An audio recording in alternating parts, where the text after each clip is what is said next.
Hello, I'm Joey, and today I want to tell you something that's quite personal, not very easy to put across on a video or to say out loud. Really, what I wanted to say is I've lost my spark, and in so doing, I feel like I've lost my identity. And the reason I'm sharing this with you today is that I think that many of you will be able to relate to this and hopefully want to come on a journey with me. So the journey that I'm setting out on today is a moment in time after about, I would say, 10 years of a number of fairly significant knocks and bruises in life. And I'm also sure that many of you have experienced or are still experiencing knocks in life too. They might be big shocks at a point in time, or they might be long-term health issues, they might be cost of living, or just things that make life incredibly tough. So I'm not saying that I am the only one experiencing this. I'm not alone, but I would like to do something about it. For me, I think the anchor point began when a member of the family had reached a point of illness that there was no coming back from, and I needed to do something about it. And as well as another family member also going through an illness which was unexpected, and I lost both of them, I can also see an anchor point or a start of an issue in myself that began throughout that process. Looking back, it was definitely a situation where there was slow attrition of health, slow attrition of confidence, and an increase in anxiety. It was just happening in small incremental steps over time. It wasn't one big event for me, it wasn't one big change. And I think as a result of that, it was probably not something that presented itself as needing fixing at that moment in time. It built up.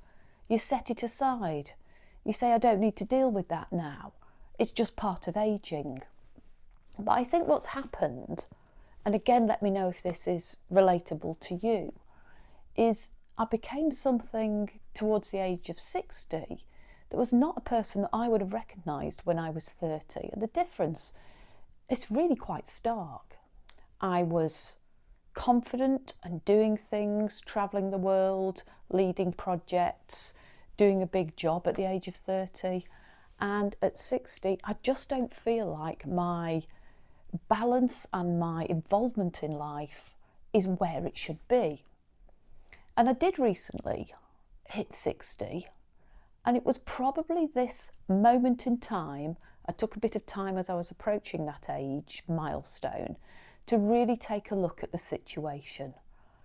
And I guess I came to a conclusion that I could either roll over and give up and let that age and that attrition win. I could give in and just let time pass and do its thing, maybe as we were meant to do 50 years ago. Or I could decide to do something about it and at least make the effort and try to turn around that tide, to make a difference to my quality of life. So I have decided to intentionally rebuild that quality of life, make a difference from the ground up, and to do that, I have put together a bit of a plan. So my invitation to you today is really to invite you to do this with me, for us to do it together. Not to in some way watch me and say, look at what I'm doing, isn't that great? So I'm not going to come on here and say, I'll tell you in 7 minutes 7 ways to declutter 7 things or everything in your house. But I am going to plan a journey in a slightly structured way, because that's just who I am. And as a result, I know that I can improve the quality of life and just make things better. So I thought it might be helpful just to give a tiny little overview of how I got here. And I've mentioned a few points just now. because it doesn't happen overnight, and for many of us this is something that creeps up over time. So I said at one time I had a much bigger job. I have always been towards the sort of numbers, business, finance end of the spectrum in terms of jobs, which is surprising really, because I love crafty things and I love art and playing and creating. But to do that, I went straight from university to London, and I had a fantastic time. So it's a very cosmopolitan city. There's lots going on, the restaurants, the entertainment, being able to connect with your friends. A lot of my friends also went from my university to London to work, and I was able to stay connected with them, and I built a life, and it is fantastic. But a couple of things changed, and I started to think that it wasn't for me forever. So about 12, 13 years later, I did decide to move. And let's say the reasons for moving were, well, I guess I was starting to see London as very busy, very expensive. My friends were moving out. I lived in a flat where I had no garden. I come from a very countryside based upbringing. I need fresh air and space and greenery. And, I couldn't even go outside and have a glass of wine in the summer. If it was hot, I was stuck inside, or I had to go and sit in a park. And for me, I felt I needed a bit of space. One of my dreams was to have a car that I could park on my own drive in front of a house, as opposed to driving around the roads in London and looking for somewhere to park, which is pretty stressful if you've driven 200 miles and you can't even find a place to stop and park to get out of your car and get into your flat. In parallel to all of that and my little dreams of living in a house, I had a close family member who was very ill, and he reached a point where I felt I needed to just spend more time and really contribute and support his progression. So I did move from London to the north of England, and really from then on, I guess it was just a tough decade. And like I say, I know many of us have the same. This isn't me saying I'm special, but it's just explaining the context. So I went through a period of years where that progressed only in one direction, and it got harder and harder.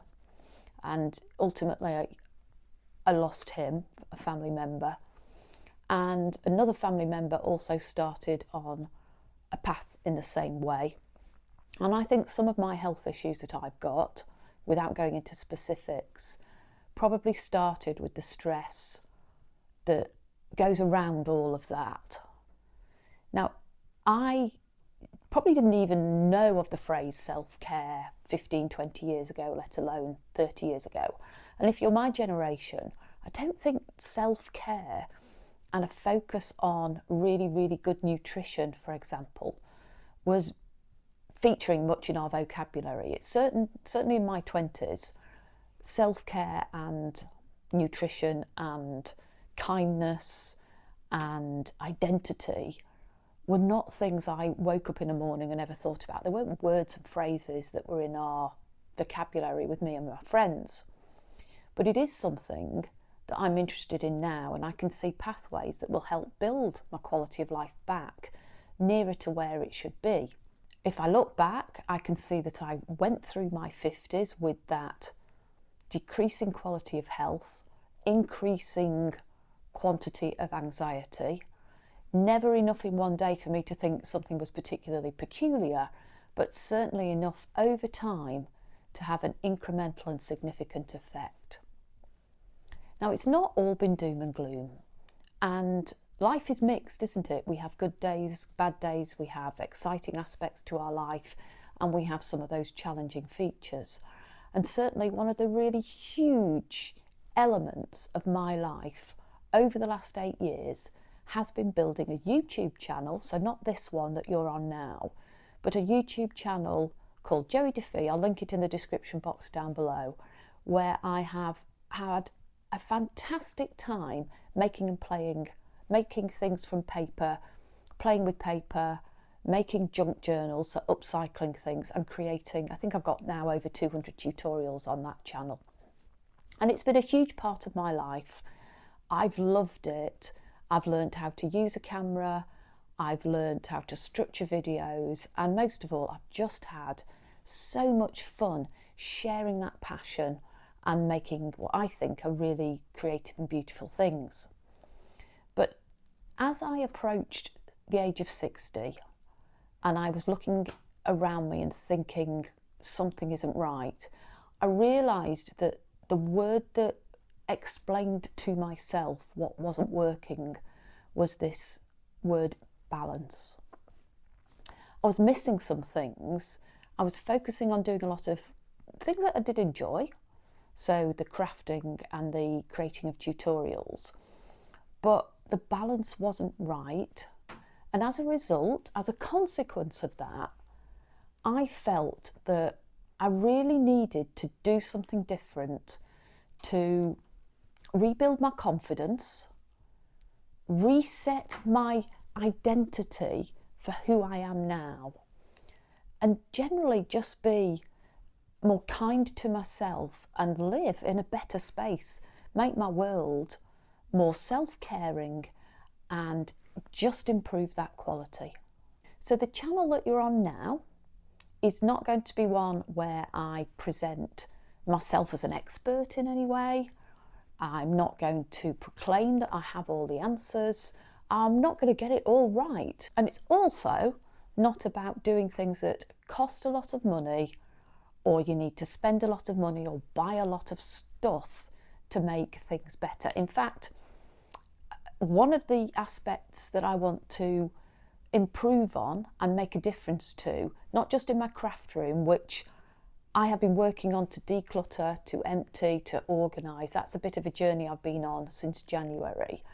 I also want to do that to other rooms in the house and other aspects of my life. I can cover some of that in subsequent videos, and indeed I will. I'll share that mess in my craft room. I'll share how I'm approaching improving my nutrition in a cost-effective way that I believe is already making a difference. I will share how I'm setting boundaries to make a more kind environment, given the social media world that we live in and operate in on a day-to-day basis, if not from hour to hour. So it's about making the things that you do in a regular day more intentional and making them better, more enjoyable for you and me. And to do that in a very authentic, realistic, practical and honest way that just reflects how I live, with an invitation for you to come on this journey with me. I've put together a bit of structure, a bit of a plan. I made that way, it's my way of giving myself the best chance of having the best outcome. So I have done some thinking about where I want to focus attention, and I've boiled it down to 5 areas. And what I will do in the next video is I'll talk through those 5 areas, things that if I focus on them, and I think it's very realistic for others to focus on too, if I focus on them, they will make a difference to the quality of my life. And I've put those into a structure, a bit of a plan that I can refer to. And I thought if I shared that in the next video, and you can have access to that free resource as well, then that might help you too.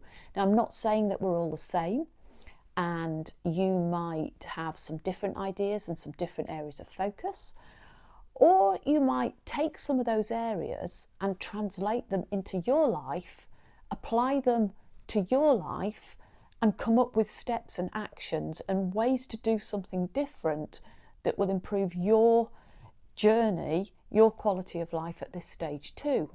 So I'll say at this point of the video, do subscribe so that you see that next video, get that resource and come on the journey with me.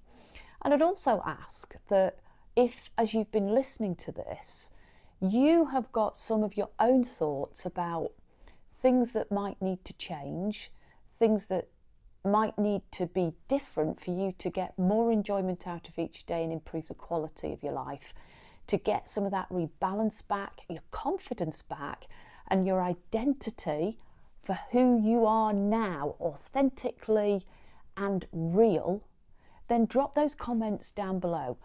I'd love to read them, I'll read them all, but I know, particularly from working on my other channel, that when we authentically share our own personal opinions in the comments, often others will read those and also get a lot of value out of those too.